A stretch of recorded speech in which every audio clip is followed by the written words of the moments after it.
আলাইকুম দর্শক, আজকে এই গাছগুলার আসলে নিচের যে একটা পরিচর্যা সেটা নিয়ে আপনার সাথে আলোচনা করব।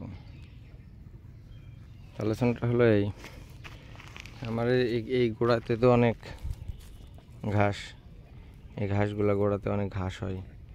তো এই ঘাসগুলো আমরা চাইলে অনেক পলিসিতে এগুলা মারতে পারি, যাতে ঘাস পোড়ানো বিষ বা অথবা কোদাল দিয়ে অথবা নিড়ান দিয়ে হাসি দিয়ে আস্তে আস্তে। তো আমরা ছোটো গাছে সবসময় প্রিফাইড করি যে এটা হলো আপনার হাসি দিয়ে নিড়ান। তো নিড়ান কি গাছের আসলে মূলত ঘাসগুলো একবারে তুলে নেওয়া হয়, যেমন যেভাবে কেটে নিলে কোদালে আসলে মাপ পাওয়া যায় না, কোদালে দেখা যাচ্ছে যে অনেক ভিতরে চলে যাইতে পারে। ভিতরে চলে গেলে অনেক সময় আমার এমনও, যেহেতু আমরা এই কাজগুলো করি না, তো গতবার আমার একটা গাছ এখনও আছে, এখানে দেখা যাচ্ছে কোদাল দিয়ে কাটতে যায়, দেখা যাচ্ছে এখানে কোপ লাগাই দিয়ে এইটুকু কেটে ফেলছে। এটা আমি অনেক দিন পরে গাছের দিয়ে মাটি দিয়ে ঢেকে রাখছে, তো আমি এটা দেখি নাই, যেহেতু এখানে কাটা অনেক, মানে হাফেরও বেশি কাটা, গাছটা বড় হয় না। পরে মাটি খুঁড়ে দেখছি এই অবস্থা।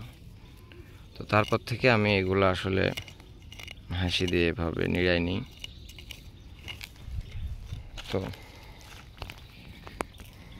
এরপরে ইনশাল্লাহ এখানে খাদ্য দিতে হবে, যেহেতু এই আনারগুলা অলরেডি এসব গাছে আনার ধরে গেছে, মানে এসব গাছে আমরা দেখা যাচ্ছে আর 3-4 মাসের মধ্যে এই গাছে আমার বিশ্বাস অন্তত 5টা-7টা বেদানা ধরে থাকবে। যেমন এই গাছটাতে অলরেডি ধরে আছে,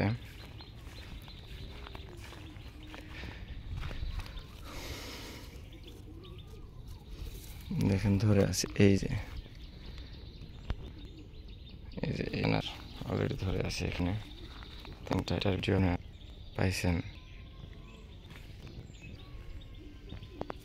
যেমন এইটা আসলে ভালোভাবে একটু দেখাশোনা করলে দেখা যাচ্ছে বেশি সময় লাগে না, অল্প দিনের ভিতরে ইনশাল্লাহ আনারে ফুল ফল চলে আসে এবং কিছু হলো প্রোডাকশনটা হয় অন্য ফলের চাইতে।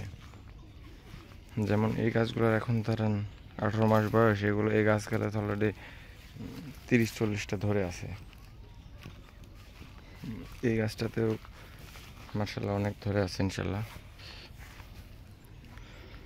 তো এটা 18 মাসের গাছে, তো মনে করেন যে এত তাড়াতাড়ি এত সুন্দর বাগানটা হয়েছে আর কি।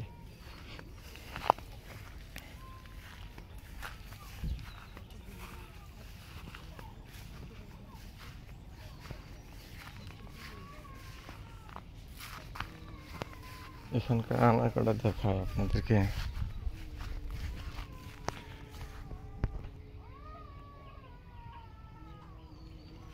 সুন্দর আছে, তারপরেও কিছু আনারে দেখা যাচ্ছে দাগি হয়েছে। তো দাগিগুলো ইনশাল্লাহ সিঁড়িকে সব ফেলাই দিয়ে সব ক্লিয়ার করে ফেলবো।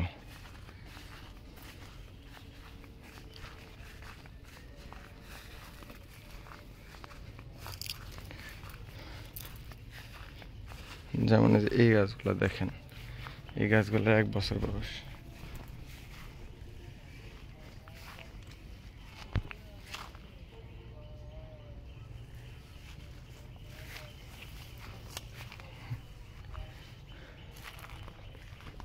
মানে আমি তো আসলে নিজে কলম করছি, নিজে যে কটা গাছ হচ্ছে লাগাইছি, মানে সব গাছ এক না।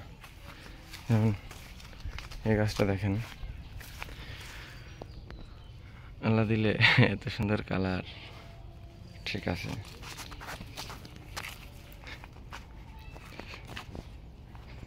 তো আমরা যাই হোক, আমার বিষয়ে যদি কোনো কিছু জানার প্রয়োজন যদি মনে করেন কমেন্টে জানান, ইনশাল্লাহ রিপ্লাই দেওয়ার চেষ্টা করব।